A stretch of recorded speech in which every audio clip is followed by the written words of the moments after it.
Selamat siang. Selamat siang. Hari ini kita akan mendengar firman Tuhan, melanjutkan dari firman pengkhotbah. Hari ini terambil dari pengkhotbah pasal 11 ayat 1 sampai 10. Mari kita membaca ayat natsnya adalah ayat 6. Mari membaca bersama-sama. 1, 2, 3. Taburkanlah benihmu pagi-pagi hari, dan janganlah memberi istirahat kepada tanganmu pada petang hari, karena engkau tidak mengetahui apakah ini atau itu yang akan berhasil, atau kedua-duanya sama baik. Mari kita berdoa. Tuhan, terima kasih hari ini kami siap untuk mendengar firman Tuhan. Rendahkanlah hati kami, kuatkanlah melalui firman Tuhan, supaya kami ini menuruti dan permuliakan Engkau di dalam hidup kami. Kami mengucap syukur di dalam nama Tuhan Yesus Kristus kami berdoa. Amin. Judul firman hari ini adalah taburkanlah benihmu pagi-pagi. Minggu yang lalu kita telah menerima firman Tuhan bahwa orang yang berhikmat itu secara total jalannya menuju ke kanan. Artinya ia dikuasai oleh Tuhan dan kebenaran Tuhan. Hasil kehidupan yang berhikmat ditentukan kepada siapa kita mengarahkan kehidupan kita. Sekarang penulis pengkhotbah melanjutkan pengajaran yang ia terima dari Tuhan. Sebagai orang yang berhikmat, kita sungguh harus mengetahui dengan pasti dasar kita hidup. Mengapa kita melakukan kebenaran, dan mengapa itu dinamakan hikmat? Apa yang harus kita lakukan di dalam kehidupan yang berhikmat? Hari ini penulis membagikan secara detail kepada kita. Semoga kasih karunia Tuhan membimbing kita memasuki bagian firman ini dan menetapkan iman kita untuk hidup dalam kebenaran yang menyenangkan Tuhan. Pertama, lemparkan rotimu. Ayat 1 sampai 2. Lihat ayat 1, 2. Lemparkanlah rotimu ke air, maka engkau akan mendapatnya kembali lama setelah itu. Berikanlah bahagian kepada 7, bahkan kepada 8 orang, karena engkau tidak tahu malapetaka apa yang akan terjadi di atas bumi. Objek penulisan bagian ini adalah pemuda Israel menurut ayat 9. Sebagai pemuda sungguh penuh dengan cita-cita dan pengharapan. Pemuda ingin menggapai cita-citanya setinggi langit. Tetapi seperti Salomo yang juga demikian pada masa mudanya, ia mengalami kebangkrutan ternyata, karena ia fokus dirinya sendiri. Mereka yang fokus dirinya sendiri ternyata tidak menggapai cita-citanya, tetapi mereka bangkrut di dalam kehidupannya. Dari pengajaran dan perenungan yang dilakukan penulis, ia menerima kasih karunia dari Tuhan. Untuk tidak bangkrut, lemparkanlah roti ke air. Roti adalah lambang kehidupan. Tetapi sekarang menurut perintah Tuhan harus dibuang. Tentu ini tidak masuk akal. Roti jika dibuang ke air, ia akan hancur. Tetapi menurut perkataan pengkhotbah, jika membuang roti itu, ia akan menerimanya kembali. Tetapi benar, ini sungguh benar. Salomo sendiri mengalami hal ini. Setelah ia membuang roti kehidupan lamanya, artinya ia angkat tangan dan serahkan kepada Tuhan, dia memperoleh hidup yang baru dari Tuhan. Setelah dia mengambil jalan ke kanan, dia memperoleh kehidupan yang berarti. Salomo tahu membuang roti ini artinya sungguh mendalam. Lalu ia menyaksikannya kepada kita. Tuhan Yesus tahu apa itu kebenaran. Ketika ia ada di padang gurun, ia juga dicobai iblis supaya mengubah batu menjadi roti. Waktu itu Tuhan Yesus berkata, manusia hidup bukan dari roti saja, tetapi dari setiap perkataan yang keluar dari mulut Allah. Artinya, sungguh kehidupan manusia berhasil bukan dari usaha manusia yang berfokus kepada diri sendiri, tetapi kepada penyerahan di dalam maksud Tuhan yang penuh. Kita bisa berhasil dalam kehidupan kita saat kita ada di dalam Tuhan dan kebenaran Tuhan ada di dalam kita. Di dalam Tuhan tidak ada keegoisan, tetapi memberikan hidup. Seperti Tuhan Yesus yang memberikan nyawanya menjadi tebusan bagi banyak orang. Tuhan Yesus memberikan roti kepada manusia sehingga setiap orang yang percaya kepadanya tidak binasa, melainkan beroleh hidup yang kekal. Dan bukan hanya sampai mati saja, ia bangkit dan dia dipermulakan oleh Allah Bapa karena memberikan kehidupannya. Ia ditinggikan di atas segala nama oleh karena Tuhan. Lihat ayat 2 lagi.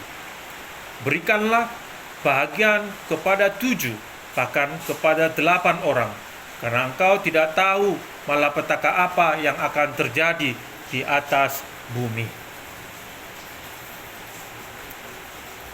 Orang yang berhikmat itu memberi dan melayani orang lain.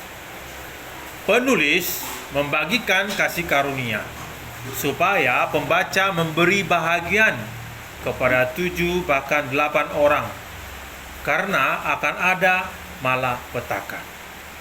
Malapetaka ini menandakan akhir dunia. Semua akan diadili oleh Tuhan. Jadi selama hidup dan masih ada kesempatan, kita yang berhikmat memberi hidup kita sebagai roti kepada air, dan Tuhan akan memberikan kehidupan kepada kita. Kita akan memperoleh dari Tuhan hidup yang berharga, sebab Tuhan memberi upah kepada orang yang bersungguh-sungguh mencari Dia. Kedua, hujan pasti turun, ayat 3 dan 4. Lihat ayat 3 dan 4. Bila awan-awan sarat mengandung hujan, maka hujan itu dicurahkan ke atas bumi. Dan bila pohon tumbang ke selatan atau ke utara, di tempat pohon itu jatuh, di situ ia tinggal terletak. Siapa senantiasa memperhatikan angin tidak akan menabur, dan siapa senantiasa melihat awan tidak akan menuai. Orang suka memperhatikan alam. Pada masa itu, untuk bertanam atau membajak atau memanen, mereka selalu memperhatikan alam, atau melalui alam mereka memutuskan waktu yang tepat untuk melakukan kegiatan pertanian. Ini menandakan setiap kehidupan kita harus ada kebaikan Tuhan supaya tidak terjadi hal yang buruk. Artinya, kalau ada kebaikan Tuhan, maka Allah menjadi cocok untuk bertanam. Manusia tidak bisa menghindari hal alam. Manusia hanya menerima saja, sebab ini di luar sangka kita. Ini adalah kedaulatan Tuhan yang baik. Segala sesuatu berjalan dan berputar menurut kehendak Tuhan. Kita tidak bisa mengarahkan atau ambil jalan. Kita hanya tergantung kepada kasih karunia dan menerima kedaulatan Tuhan saja. Penabur mencari cuaca yang terbaik untuk menabur, tetapi ia kehilangan waktu menabur. Penuai mencari cuaca yang baik untuk menuai, tapi kehilangan waktu menuai. Kalau begitu, ini berarti segala sesuatu ada di dalam tangan Tuhan. Kita hanyalah pelayan di dalam kedaulatan Tuhan. Jadi baik atau tidak baik waktunya, kita tidak usah hitung dan perhatikan alam. Kita tetap mengerjakan hal yang baik, karena Tuhan akan bekerja menurut permohonan kita dan hati kita yang sesuai dengan firman Tuhan. Kita jalan untuk melayani keluarga, melayani house topoki, itu semua kita anggap dari Tuhan. Kita melayani juga di dalam kasih karunia Tuhan. Saat kita menyerahkan kepada Tuhan, Tuhan yang bekerja, bukan kita. Jadi, kita tidak usah khawatir terhadap apa yang kita makan dan minum. Firman Tuhan berkata, sebab itu janganlah kamu khawatir dan berkata, apakah yang akan kami makan, apakah yang akan kami minum, apakah yang akan kami pakai. Semuanya itu dicari bangsa-bangsa yang tidak mengenal Allah. Akan tetapi Bapamu yang di surga tahu bahwa kamu memerlukan semuanya itu. Tetapi carilah dahulu kerajaan Allah dan kebenarannya, maka semuanya itu akan ditambahkan kepadamu.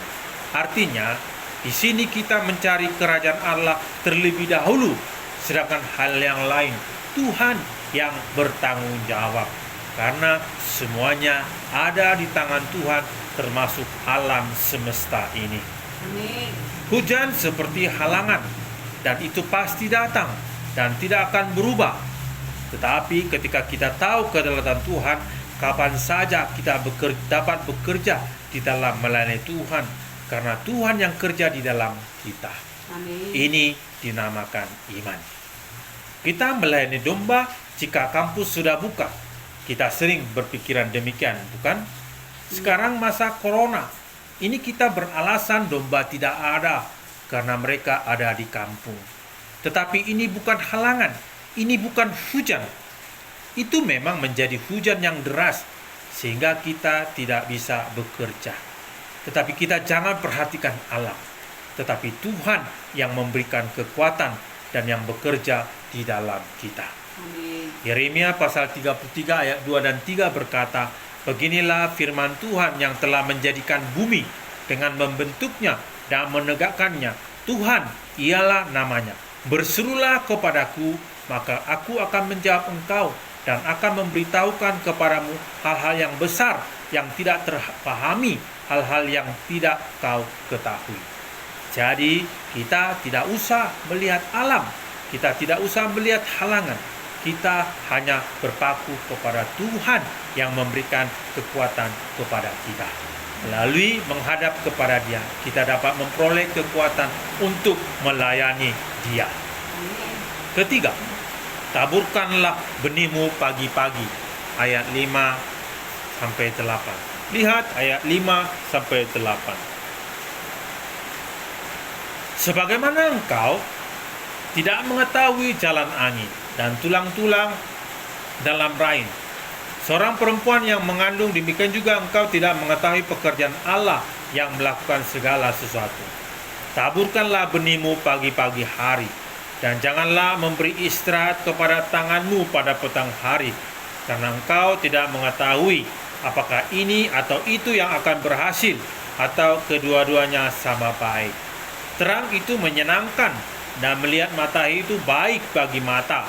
Oleh sebab itu, jikalau orang panjang umurnya, biarlah ia bersukacita di dalamnya. Tapi hendaklah ia ingat akan hari-hari yang gelap, karena banyaknya jumlahnya. Segala sesuatu yang datang adalah kesia-siaan. Siapapun pasti tidak mengetahui jalan angin dan tulang-tulang dalam rahim seorang perempuan yang mengandung. Artinya, siapapun kita tidak mengetahui pekerjaan Allah yang melakukan segala sesuatu. Kita tidak mengetahui apakah ini atau itu yang akan berhasil, atau kedua-duanya sama baik. Jika demikian, kita sungguh tidak mengetahui apa-apa. Inilah namanya rahasia kerajaan surga. Dan penulis membagikan rahasia yang telah ia terima. Taburkanlah benihmu pagi-pagi hari, dan janganlah memberi istirahat kepada tanganmu pada petang hari, karena engkau tidak mengetahui apakah ini atau itu yang akan berhasil, atau kedua-duanya sama baik. Pagi-pagi ini mengandung arti kesungguhan untuk berhasil. Pengusaha yang sukses, mereka bekerja mulai pagi-pagi. Sebagai orang yang berhikmat di dalam Tuhan, untuk menjadi sukses harus serius. Untuk menjadi gembala yang berbuah, kita tidak bisa menyayangkan kehidupan kita. Kita harus menabur pagi-pagi. Kita harus berjuang dengan sungguh-sungguh. Selain itu, menabur pagi-pagi ini berhubungan dengan kehidupan yang mencari Tuhan. Menabur di sini berarti mengarah kepada menabur di dalam Tuhan atau di dalam roh. Barang siapa menabur di dalam roh, ia akan menuai hidup yang kekal dari roh itu. Kalau kita menabur di dalam roh, kita tidak tahu akan saatnya berbuah, tetapi Tuhan akan menumbuhkan benih itu di dalam kehidupan kita. Tuhan akan bekerja baik dan membuahkannya di dalam kita saat kita benar-benar menabur pagi-pagi atau menabur dengan kesungguhan hati. Saat kita menabur pagi-pagi di dalam roh, Tuhan akan menumbuhkan roh kita menjadi serupa dengan roh Tuhan. Kita yang menabur pagi-pagi ini artinya kita mendahulukan mencari kerajaan Allah dan menyangkal keinginan daging kita. Saat itu kita memperoleh hidup dan terang dari Tuhan. Galatia pasal 6 ayat 8-10 berkata, sebab barang siapa menabur di dalam dagingnya, ia akan menuai kebinasaan dari dagingnya. Tetapi barang siapa menabur di dalam roh, ia akan menuai hidup yang kekal dari roh itu. Janganlah kita jemu-jemu berbuat baik, karena apabila sudah datang waktunya, kita akan menuai jika kita tidak menjadi lemah. Karena itu selama masih ada kesempatan bagi kita, marilah kita berbuat baik kepada semua orang, terutama kepada kawan-kawan kita seiman. 1 Yohanes pasal 2 ayat 15-17 juga berkata, janganlah kamu mengasihi dunia dan apa yang ada di dalamnya. Jikalau orang mengasihi dunia, maka kasih akan Bapa tidak ada di dalam orang itu. Sebab semua yang ada di dalam dunia, yaitu keinginan daging dan keinginan mata, serta keangkuhan hidup, bukanlah berasal dari Bapa, melainkan dari dunia. Dan dunia ini sedang lenyap dengan keinginannya, tetapi orang yang melakukan kehendak Allah tetap hidup selama-lamanya. Amin. Jadi, kita sebagai orang yang berhikmat, kita biar menaburkan hidup kita pagi-pagi dengan tidak menyayangkannya. Menabur hidup kita pagi-pagi dengan serius kepada Tuhan. Kita memberikan hidup kita kepada Tuhan untuk pekerjaan Tuhan. Tuhan tidak akan menyayangkan, Dia akan memberkati kehidupan kita. Mengapa banyak orang gagal? Karena mereka tidak menabur di dalam Tuhan. Mereka menabur di dalam kehidupan mereka sendiri. Akhirnya menjadi bangkrut. Seperti Salomo. Salomo setelah mengetahui ini, dia bertobat. Dan dia di dalam sisa kehidupannya menabur pagi-pagi di dalam Tuhan. Dan Tuhan memulihkan dia sehingga dia menjadi berkat kepada kita melalui 3 buku yang dia tulis di dalam Alkitab. Keempat, bersukaria pada masa muda. Ayat 9-10. Bersukarilah, hai pemuda, dalam kemudaanmu. Biarlah hatimu bersuka pada masa mudamu, dan turutilah keinginan hatimu dan pandangan matamu. Tetapi ketahuilah bahwa segala hal ini Allah akan membawa engkau ke pengadilan. Buanglah kesedihan dari hatimu dan jauhkanlah penderitaan dari tubuhmu, karena kemudahan dan fajar hidup adalah kesia-siaan. Pada masa muda, mayoritas kita adalah sehat. Dengan kesehatan itu, kita kadang berkata, kita bisa hidup sesuka hati kita. Kita bisa hidup sembarangan. Pada masa muda, sepertinya kita bisa makan batu. Karena badannya masih muda dan kuat. Pada masa muda, orang suka hidup berfoya-foya, menikmati masa mudanya. Penulis pengkhotbah tidak muda lagi. Ia mengenang masa mudanya dulu. Ia juga demikian. Tetapi masa mudanya dulu ia lewati dengan percuma, karena ia hanya terseret kepada keinginannya sendiri. Ia sepertinya sekarang merasa menyesal. Banyak orang berpikir masa muda adalah untuk senang-senang. Nanti kalau sudah tua baru mencari Tuhan. Tetapi penulis berkata Allah akan membawa engkau ke pengadilan. Artinya tidak ada yang Tuhan biarkan. Tuhan akan menghakimi orang yang hidup dan yang mati. Hidup manusia ini akan diadili oleh Tuhan. Kalau begitu, jangan mempergunakan hidup ini dengan sembarangan. Malah pada masa muda, dengan semangat dan tenaga yang besar sungguh melakukan pekerjaan Tuhan. Pada masa muda, jangan sayangkan hidupnya untuk melayani pekerjaan Tuhan.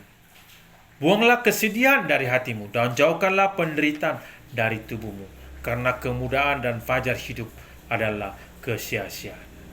Artinya, kita tidak usah bersedih karena keadaan sendiri dan semuanya itu juga tidak ada gunanya. Kita jangan menjadi susah karena keadaan kita. Itu semua kesia-siaan. Kita harus melihat Tuhan yang bekerja dan mendatangkan kebaikan bagi kita. Dia adalah Allah yang menghakimi. Di dalam Dia kita aman dan nyaman. Mari kita bergiat bekerja di dalam Tuhan. Semua di dalam Tuhan, tidak ada yang sia-sia.